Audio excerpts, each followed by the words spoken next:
You stepped up to the tee, swung your driver the same way you always have, and the ball dribbled out there like it was too tired to fly.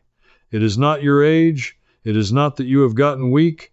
I found something else, and it is hiding on the one part of the club your hands touch every single swing. Here is what I dug up, and it stopped me cold. For an older woman, a grandmother playing a few holes for fun, the grip on that driver is very often the wrong size for her hands, and that single mismatch can quietly steal a good chunk of distance while it swells and aches the knuckles at the same time. Nobody at the pro shop mentioned it. Nobody at the big store mentioned it. And the strange part is that the people who fitted clubs 60 and 70 years ago knew this cold. Then it slipped out of the everyday conversation. I traced it all the way back to a grip-fitting method printed for club makers around 1949, and I am going to hand you the whole thing before we are done. It costs a few dollars, not a new club, and you can do the test at your kitchen table tonight with your own two hands, whether you have a garage full of tools or nothing but a chair and good light. It started last spring at a little 9-hole course outside a town called Marion on a cool morning when the grass was still wet. I was watching a woman named Dorothy, 72 years old, sharp as a tack, swing her driver 5 times in a row. Every swing looked smooth. Every ball went almost nowhere. And when she peeled her hand off the club, I saw her shake it out and rub the base of her thumb like it hurt. That little shake of the hand is what got me. Because a smooth swing that produces nothing, paired with a hand that aches, is not a strength problem, it is a fit problem, and I decided right there to find out why. So let me take you back to what I saw when I looked closer, because the first clue was sitting on the club the whole time. I asked Dorothy if I could hold her driver. I wrapped my hand around the grip, and I felt it immediately. The grip was thin, skinny. My fingers wrapped so far around that the tips dug into the meat of my own palm. Now here is the thing you have to understand, and it is the piece almost nobody explains in plain words. When a golf grip is too small for your hand, your fingertips press into your palm, and your body does not like that. It feels unstable, like holding a pencil that is too skinny to write with comfortably. So without you ever deciding to, your hand squeezes harder to feel secure. Squeezing harder tightens every muscle up your forearm. Tight forearms cannot swing fast, and a slow swing means a short shot. On top of that, all that squeezing lands right on the small joints at the base of the fingers and thumb, the very joints that ache first as we get older. So the too small grip does 2 cruel things at once. It slows you down, and it hurts you. Dorothy was not weak. Dorothy was fighting her own club on every swing. I measured it later with a cheap caliper I bought for about $11. The rubber on her driver had worn down and hardened over the years, and it measured even thinner than the day it was made. That mattered, and I will come back to it, because worn grips get skinnier and harder, and skinny and hard is exactly wrong for older hands. But here is what nagged at me. If this is so simple, if the fix is so cheap, why had not a single person told this bright, capable woman in all her years of playing? Therefore I started digging, and that is where the story stopped being about one grip and started being about how good knowledge gets buried. I went looking for who first figured this out, and the trail led me back further than I expected. Golf grips used to be made of leather, wrapped by hand in strips, and a man fitting your clubs would build that leather up to match your hand, layer by layer. It was custom by default. There was no such thing as one size for everyone, because everything was wrapped to order. Then, in 1949, a company down in North Carolina introduced the first slip-on rubber grip, the kind you push onto the shaft in one piece. It was a genuine improvement in a lot of ways. It was consistent, it lasted longer in the rain, and it was cheaper to make. But something quiet got lost in that trade. When grips became one molded piece, they had to pick a size to mold. And the size they picked, the size that became the standard the whole industry still calls standard today, was built around the hand of an average adult man. Not a small man, not a woman, not an older woman with slimmer fingers or swollen knuckles. One size chosen for the middle of the market, and the middle of that market was men.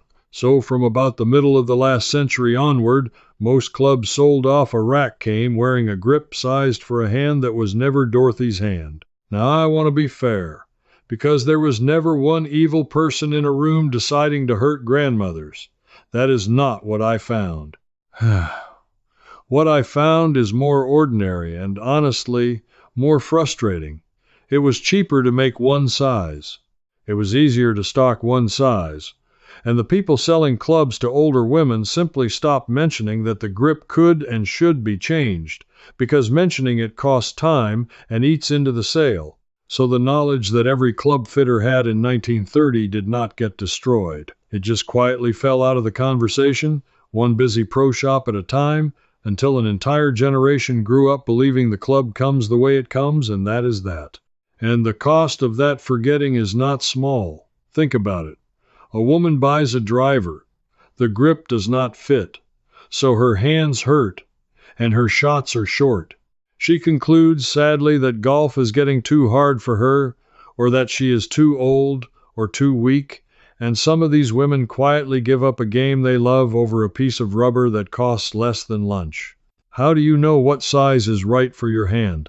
And that is where I found the old method that had gone missing. Let me jump ahead for a second to what I eventually pulled out of an old fitting guide, because it is so simple it made me laugh. The test the old club makers used needs no tools at all. You take your normal grip on the club, your top hand, the left hand for a right-handed player. Then you look at where your middle two fingers rest. On a grip that fits you correctly, the tips of those middle fingers should just barely touch the pad of your palm or come within a hair of it. If your fingertips dig hard into your palm, the grip is too small for you. If your fingers cannot reach your palm at all, the grip is too big. That is it. That is the whole test, and it is the same test a fitter would have done for your grandmother in 1940. Dorothy's fingertips were burying themselves into her palm. Too small, plainly, by the very test the industry used before it forgot to teach it. Now here is where the numbers get interesting, because I wanted proof beyond an old rule of thumb. When I looked into grip pressure, the research is consistent and it is stubborn. The harder you squeeze the club, the slower your hands can move through the ball. Tension is the enemy of speed. Teachers have been saying this for generations.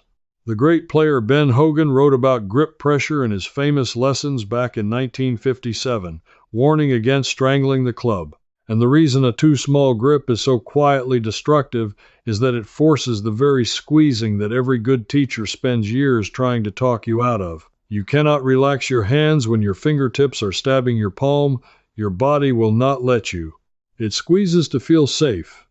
So a properly sized grip is not about comfort alone. It lets your hands relax, and relaxed hands swing faster, and a faster swing sends the ball farther with the exact same effort. That is the part that ought to make you sit up. We are not talking about swinging harder.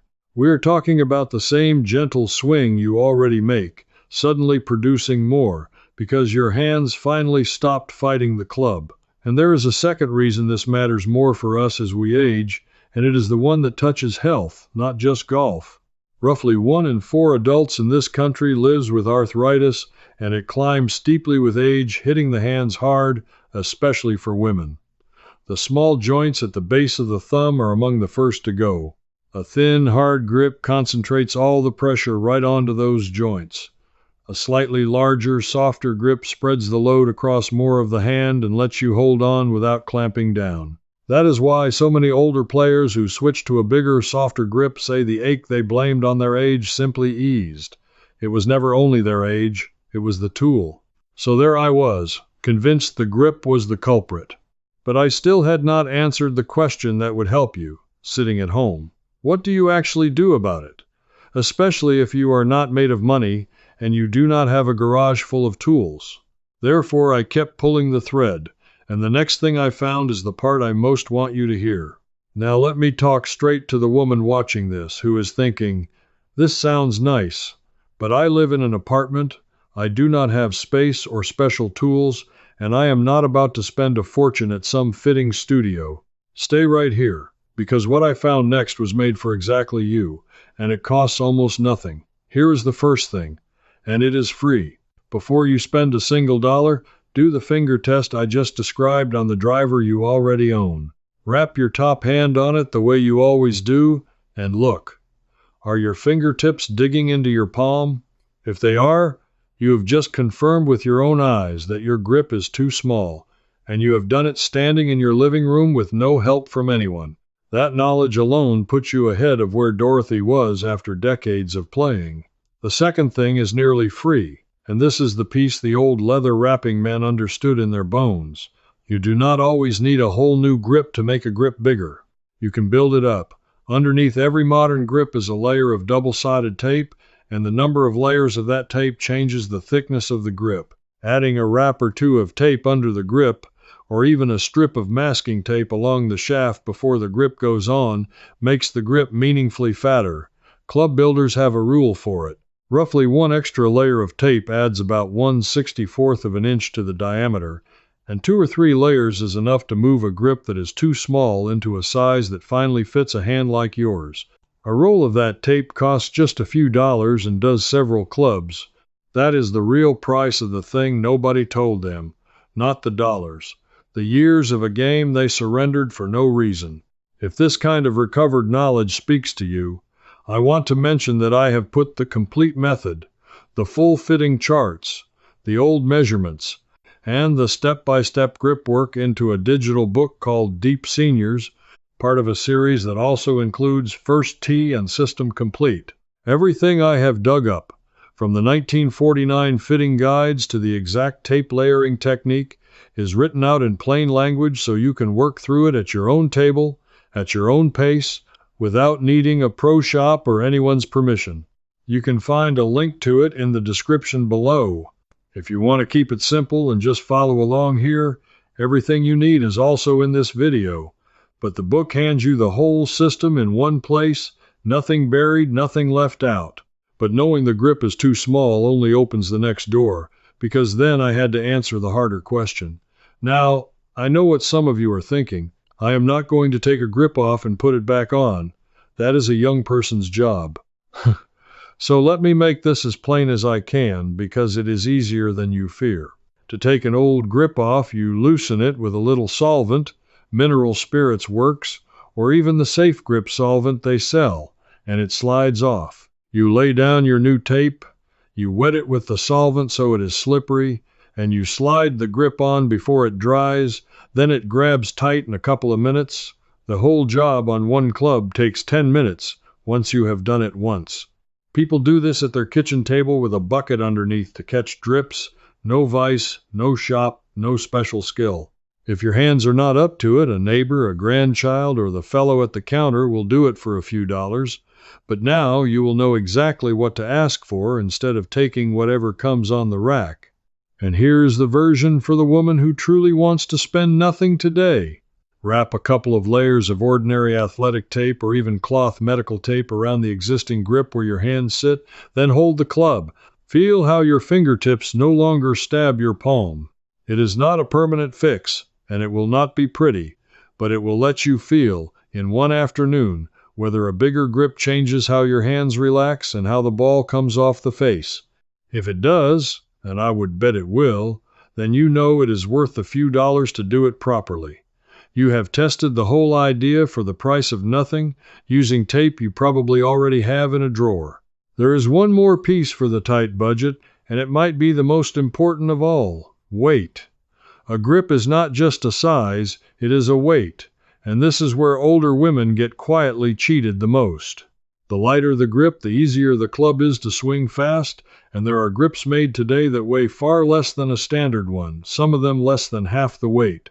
When you take weight off the very end of the club that you hold, the whole club feels lighter and swings quicker without you working any harder. For a woman with a gentle swing, that lightness can matter as much as the size, so when you go to have a grip put on, you do not just ask for a bigger grip, you ask for a bigger and lighter grip. Those two words together, asked out loud at the counter, can undo decades of the wrong equipment. Now, I promised you I would follow this all the way to the bottom, and I did, because I was not satisfied with a general rule.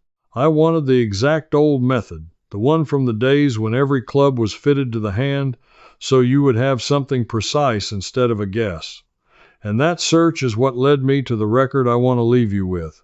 Before I get there, let me close the loop on Dorothy, because her story is the whole point. After I measured her grip and did the finger test with her, we built up the grips on her driver with 3 layers of tape and put on a lighter model, and it cost her under $15 for the pair, done at that same little 9-hole course by a young man in the shop who, to his credit, knew exactly how once she asked. The next time she played, 2 things happened. Her drives, which had been dribbling out, started carrying past where they used to, and she stopped shaking out her hand between swings. The ache at the base of her thumb, the one she had chalked up to being 72, eased off, because her hand no longer had to strangle a grip that was too thin to trust. One woman, one afternoon, $15, and a game she had been quietly giving up, came back to her. That is what was taken, and that is what can be given back. So here's the bottom of it, the thing I traced all the way down. When those old leather grips were wrapped by hand, and later when the first fitting charts were written up around the middle of the last century, the club makers did not guess at grip size. They measured 2 things about your hand, and I want you to write these down because this is the buried method, the real one, and you can do it tonight. First, they measured your glove size, because glove size is a quick shorthand for the width of your hand, and hand width drives grip size. Second, and this is the measurement almost nobody does anymore, they measured the length of your hand from the crease of your wrist to the tip of your longest finger. Those 2 numbers together told the fitter exactly which grip size your hand needed, from undersize to standard to mid-size to the largest jumbo. The rule that came out of those old fitting guides is one you can use right now. If the distance from your wrist crease to the tip of your middle finger is on the shorter side, around 7 inches or less, a standard grip is almost certainly too big and too heavy for you, and you may even want an undersize with lighter weight. But here is the twist that catches so many older women, and it is why the rule is not as simple as small hand, small grip. If you have arthritis, if the knuckles are swollen or stiff or sore, you flip part of the rule on purpose. A hand that hurts wants a bigger, softer grip, not a smaller one, because the larger grip lets you hold on without clamping the sore joints shut. So the true old fitting method balances both.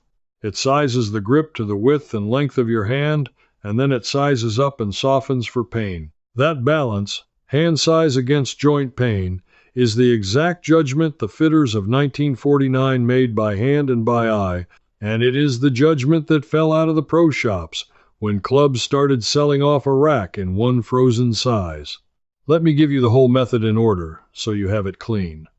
Tonight, at your kitchen table, lay your top hand flat and measure from the crease of your wrist to the tip of your middle finger. Note whether it is short, medium, or long. Note your glove size if you know it. Next, look at your knuckles honestly. Are they sore, stiff, swollen in the morning? Then take your driver and do the finger test. Wrap your top hand and see where your fingertips land against your palm. Now you have everything the old fitter had.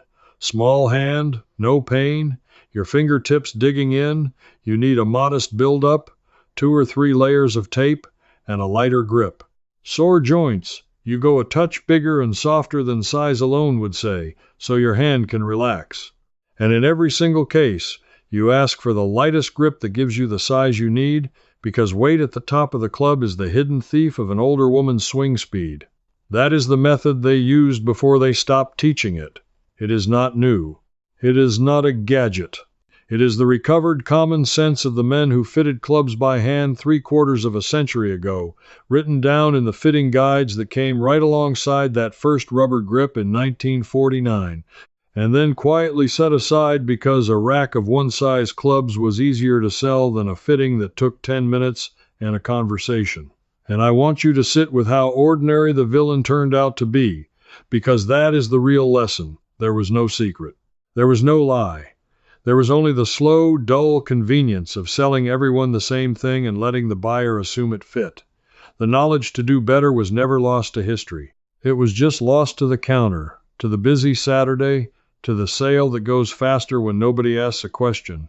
The fitters knew, the old manuals knew, It simply stopped being said out loud, and a whole generation of capable women paid for that silence in short drives and sore hands, and, saddest of all, in rounds they never played, because they thought the fault was theirs. It was never theirs. It was the grip. And now you know how to check it, how to fix it for a few dollars, and how to do it with your own hands at your own table, whether you have a workshop or nothing but a roll of tape and good light. So let me leave you with what I hope you feel, which is not a golf tip but something bigger. You just got back a piece of knowledge that somebody, somewhere, decided was not worth the 10 minutes it takes to tell you, and getting it back means the next time someone hands you equipment and says this is just how it comes, you will know better, because you will remember that they used to fit the tool to the person, and that they still can if you ask. You are the kind of person who does not just accept the dribbling drive and the aching thumb and call it old age. You are the kind who wants to know why, who follows the thread, who would rather test a thing with a roll of tape than be told to spend hundreds or give up the game. That is exactly who this was for. So here is my question for you, and I truly want your answer. Go do the finger test on your own driver tonight, the top hand, look at where your fingertips land, and come tell me in the comments. Are they digging into your palm, or can they barely reach it? That one observation tells us whether you have been fighting a too small grip all along, and I read every reply. And tell me where you are watching from, and whether anyone at a pro shop in all your years ever once mentioned that the grip could be changed to fit your hand. I have a feeling I know what most of you will say, and it makes me want to keep digging. If this is the kind of thing you want more of, the recovered, plain, useful knowledge that got quietly buried under the easy sail, then come along with the rest of us who are pulling these threads back into the light one at a time, because the next one I am chasing is just as close to home. I found an old note that the weight of the shaft itself, the part above the grip, was fitted to a woman's swing in ways that stopped almost entirely when clubs went to the rack, and the numbers I am uncovering on how much distance that quietly costs are hard to believe. I am tracing where that knowledge went, and I will hand you the whole thing when I have it. Come find out with me. That test was just the overview. Inside the Wiser Living Circle, I pick up right where we left off with the whole hand-fit grip sizing method, step by step. You can ask me your own question, and a real person answers you myself. And thousands of practical seniors like you are already there with you. Just point your phone's camera at the code on the screen, cancel any time with one click. No risk at all.